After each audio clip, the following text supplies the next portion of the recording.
সুপ্রিয় শিক্ষার্থীবৃন্দ, অনলাইন ক্লাসে আমি তোমাদেরকে স্বাগতম জানাচ্ছি। আমার আজকের এই ক্লাসটি একাদশ শ্রেণীর শিক্ষার্থীবৃন্দের জন্য। আমার আজকের ফিন্যান্সের তৃতীয় চ্যাপ্টার নিয়ে আমি আলোচনা করবো, অর্থাৎ অর্থের সময় মূল্য। তোমরা নবম দশম শ্রেণীতে অলরেডি ধারণা পেয়েছো, যেহেতু এটা একাদশ শ্রেণীর ক্লাস, তো আমার মনে হয় অর্থের সময় মূল্য সম্পর্কে তোমরা মোটামুটি একটা ধারণা পেয়েছো। যাই হোক, এখানে আমি বলতেছি যে অর্থের সময় মূল্য বলতে সময়ের পরিবর্তনের সাথে সাথে অর্থের মূল্যের যে পরিবর্তন হয় তাকে বলা হয় অর্থের সময় মূল্য।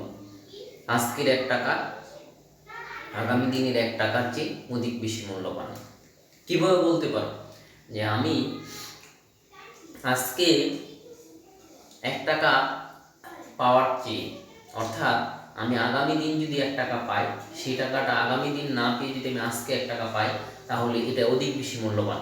কারণ এই যে আজকে থেকে যে আগামীকাল পর্যন্ত যে ডিউরেশন এবং টাইম লাইন যেটাকে বলা হয়, এই সময়ের পরিবর্তনের সাথে সাথে অবশ্যই আমার যে অর্থের মূল্য আছে সেই মূল্যেরও কিন্তু পরিবর্তন হবে। অর্থাৎ আজকে আমার 1 টাকা, সেটা আর 1 টাকা থাকতেছে না। 1 টাকা যদি আমি কোথাও বিনিয়োগ করি, তাহলে দেখা যাবে 1 টাকা থেকে সেটা ইনক্রিমেন্ট হয়ে কিছু না কিছু বৃদ্ধি পাবে।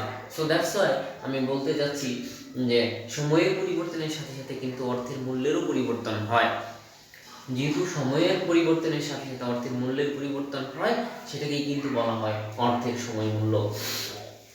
আমি এখানে লিখলাম ভবিষ্যৎ মূল্য ও বর্তমান মূল্য কি। ভবিষ্যৎ মূল্য বলতে আমরা বুঝি যে এমন একটা মূল্য যে মূল্যটা একটা নির্দিষ্ট সময় পরে পাওয়া যাবে।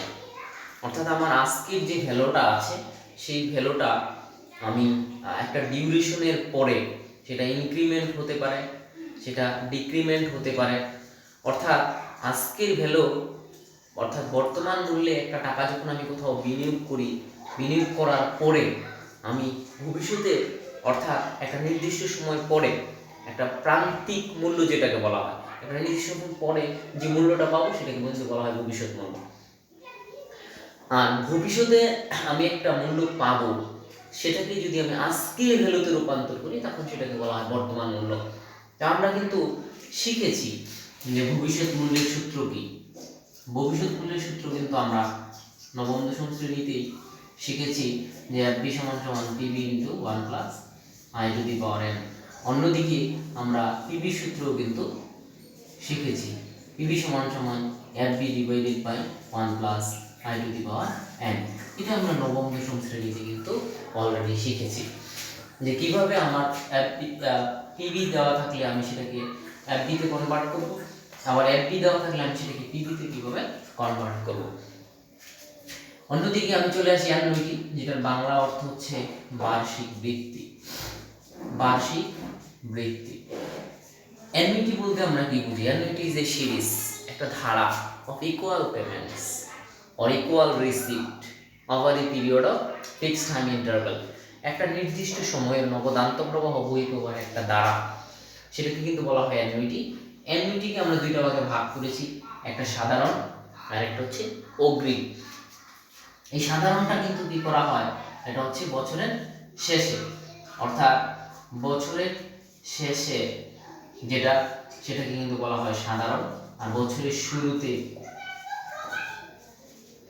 অর্থাৎ যে বার্ষিক বৃত্তি বছরের শেষে পাওয়া যায় বা প্রদান করা হয়, সেটা কিন্তু বলা হয় সাধারণ বার্ষিক বৃত্তি। আর যে বার্ষিক বৃত্তি বছরের শুরুতে পাওয়া যায় বা প্রদান করা হয়, সেটা কিন্তু বলা হয় অগ্রিম বার্ষিক বৃত্তি। চিরস্থায়ী বৃত্তি, আমরা নেম প্লেট থেকে কিন্তু বুঝতে পারি যে যে বৃত্তির মেয়াদ কি অসীম, অর্থাৎ পারপিচুয়াল, ফরএভার, যেটাকে আমরা বলতে পারি যে সব সময় থাকবে, সেটা কিন্তু বলা হয় চিরস্থায়ী বার্ষিক বৃত্তি, অর্থাৎ যে বৃত্তির মেয়াদ দেওয়া থাকে না। এখানে লিখলাম আমি চক্রবৃদ্ধিকরণ কি এবং বাট্টাকরণ কি। চক্রবৃদ্ধিকরণ আমরা যদি বলি, তাহলে এভাবে বলা যায় যে অর্থের ভবিষ্যৎ মূল্য নির্ণয়ের প্রক্রিয়াকে বলা হয় চক্রবৃদ্ধিকরণ, অর্থের বর্তমান মূল্য নির্ণয়ের প্রক্রিয়াকে বলা হয় বাট্টাকরণ। খুব সহজ ভাষায় আমরা বলতে পারি যে অর্থের ভবিষ্যৎ মূল্য নির্ণয়ের প্রক্রিয়াকে বলা হয় চক্রবৃদ্ধিকরণ, আর অর্থের বর্তমান মূল্য নির্ণয়ের প্রক্রিয়াকে বলা হয় বাট্টাকরণ। অপরদিকে আমি সরল শুধু চক্রবৃদ্ধি সুদ লিখলাম এটা আমরা ধারণা পেয়েছি অনেক জায়গায় যে সরল সুদ বলতে গেলে আমরা বুঝি যে সুদটা ধরা হয় আসল টাকার উপর, একটা নির্দিষ্ট পরিমাণ যে আসল টাকা আছে সে টাকার উপর যখন সুদটা ধরা হয় সেটাকে বলা হয় সরল সুদ, ইংরেজিতে আমরা বলি যেটাকে সিম্পল ইন্টারেস্ট। অন্যদিকে চক্রবৃদ্ধি সুদ যেটাকে বলা হয় কম্পাউন্ড ইন্টারেস্ট, যে সুদটা ধরা হয় কি সুদ ও আসল, অর্থাৎ সুদ আসলের উপর যে সুদটা ধার্য করা হয় সেটাকে কিন্তু বলা হয় চক্রবৃদ্ধি সুদ। তো আমরা নবম দশম শ্রেণীতে কিন্তু এই সূত্র দিয়ে শুধু কি করেছি, অঙ্ক করেছি। এখন আমাদের এই অ্যানুইটির সূত্র, এই সূত্র তো থাকবেই, আবার অ্যানুইটির সূত্র দিয়ে কি করতে হবে, আমাদের অঙ্ক করতে হবে। এখন ঘটনা হচ্ছে যে আমরা এই সূত্রকে এভাবে কিন্তু লিখতে পারি। কখন লিখতে পারি, এভাবে লিখতে পারি, এটাকে আমরা এভাবে লিখতে পারি, এটাকে আমরা এভাবে লিখতে পারি। এটা কখন আমরা ব্যবহার করব, যখন আমার দেখা যাবে যে চক্রবৃদ্ধিকরণ বা বাট্টাকরণ বছরে একাধিকবার হয়। একাধিকবার বলতে আমরা কি বুঝি, যখন অর্ধবার্ষিক দেওয়া থাকবে তখন এম এর মান কত হবে 2, যখন দ্বিমাসিক হবে এম এর মান কত হবে 6, ত্রৈমাসিক হলে এম এর মান 4, মান্থলি হলে এম এর মান 12, সাপ্তাহিক হলে এম এর মান কত হবে 52। একইভাবে দৈনিক যখন হয় তখন কত হবে, এম এর মান 360 মানে 360।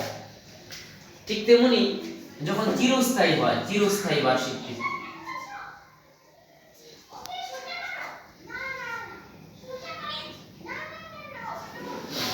এটা হচ্ছে অবিরত চক্রবৃদ্ধিতে। আমরা যখন অবিরত চক্রবৃদ্ধিতে ভবিষ্যৎ মূল্য বের করব, অবিরত চক্রবৃদ্ধিতে যখন আমরা ভবিষ্যৎ মূল্য বের করব তখন আমাদেরকে কি করতে হবে, এই সূত্রটা ব্যবহার করতে হবে। তাহলে আমি বললাম অর্ধবার্ষিক, ত্রৈমাসিক, দ্বিমাসিক, মাসিক, দৈনিক, সাপ্তাহিক, এগুলো আমি বললাম, এবং যখন অবিরত চক্রবৃদ্ধিতে হবে তখন আমরা এই সূত্রটা অ্যাপ্লাই করব। আচ্ছা চলে যাচ্ছি, তাহলে আমরা এই যে চিরস্থায়ী বৃত্তি, চিরস্থায়ী বৃত্তির যে বর্তমান মূল্যটা আছে, প্রেজেন্ট ভ্যালু অফ পারপিচুইটি যেটাকে বলা হয়, যখন আমরা দেখব যে একটা বৃত্তির মেয়াদ কি অসীম, তখন আমরা চিরস্থায়ী বৃত্তির সূত্র ইউজ করব, অর্থাৎ a ডিভাইডেড বাই i। এখানে বলতে পারো যে এটা কি, এটা হচ্ছে কি কিস্তির পরিমাণ, অর্থাৎ বার্ষিক বৃত্তিও আমরা বলতে পারি, আর i তো রেট অফ ইন্টারেস্ট। আচ্ছা যাই হোক, এখন আমাদের এই অর্থের সময়মূল্য চ্যাপ্টারের এই ব্যাপারগুলো হয়তো আমরা কিছুটা জানি, কিন্তু দেখা যাচ্ছে অ্যানুইটি কিন্তু আমাদের কাছে টোটালি একটা অজানা ব্যাপার, যে আসলে আমরা কখন অ্যানুইটি সূত্র অ্যাপ্লাই করব। এখন অ্যানুইটি সূত্র আমরা এফবিএ, অর্থাৎ ফিউচার ভ্যালু অফ অ্যানুইটি, সাধারণ বার্ষিক বৃত্তির ভবিষ্যৎ মূল্য, এটার একটা সূত্র আছে 1 plus i to the power n minus 1 whole divided by i। আবার একইভাবে FBA due a into 1 plus i to the power n minus 1 whole divided by i into 1 plus i।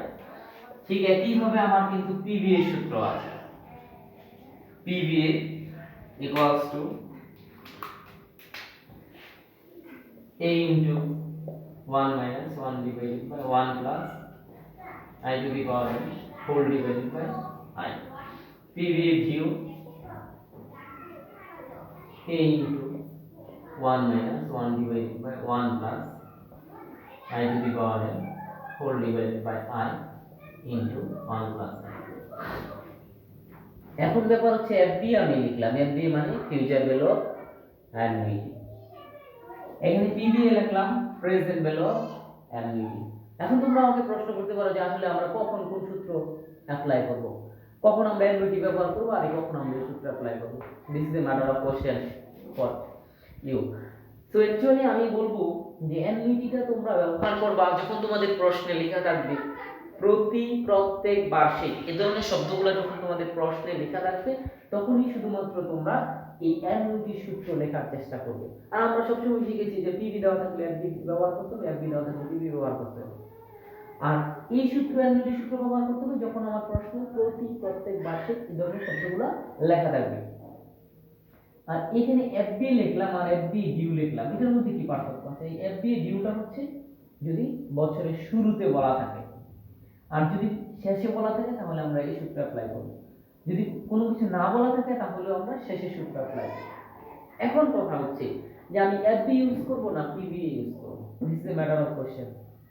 কখন আমরা এফবিএ কখন আমরা পিবিএ, আমরা তো FB আর FBA due বা PBA ডিউটা clear হলাম, ডিউটা হচ্ছে শুরুতে আর এটা হচ্ছে শেষে। এখন ব্যাপার হচ্ছে যে আমরা কখন এফবিএ আর কখন পিবিএ ইউজ করব। এফবিএ ইউজ করব আমরা তখনই যখন আমরা বুঝতে পারবো যে একটা নির্দিষ্ট সময় অন্তর অন্তর টাকা কি করা হচ্ছে, জমা করতে বলা হচ্ছে, তখনই আমরা এফবিএ সূত্র অ্যাপ্লাই করব। ঠিক আছে কথা। আর অন্যদিকে যখন কি করা হচ্ছে, ঋণের টাকা পরিশোধ করতে বলা হচ্ছে, তখন আমরা অবশ্যই কি করব, এই পিবিএ সূত্র অ্যাপ্লাই করব। এখন অনেকের প্রশ্ন যে এইটা কি, এই হচ্ছে অবশ্যই বার্ষিক কিস্তির পরিমাণ। তোমার প্রশ্ন অনেক সময় এফবি এর মান দেওয়া থাকতে পারে, তোমাকে এ বের করতে বলা হতে পারে, অথবা এর মান দেওয়া থাকতে পারে, সকল ইনফরমেশন দেওয়া থাকতে পারে, তখন তোমাকে কি করতে হবে, এফবি এর মান বের করতে হবে। তো আমার বিশ্বাস যে তোমাদের বইয়ে যে গোল্ডেন রুলসগুলো আছে, সেই গোল্ডেন রুলসগুলো যদি তোমরা পড়ো তাহলে তোমরা ক্লিয়ারলি বুঝতে পারবে যে কখন কোন সূত্র অ্যাপ্লাই করতে হবে। সো আজকের ক্লাসটি আমি এখানেই শেষ করছি, সবাইকে ধন্যবাদ জানাই।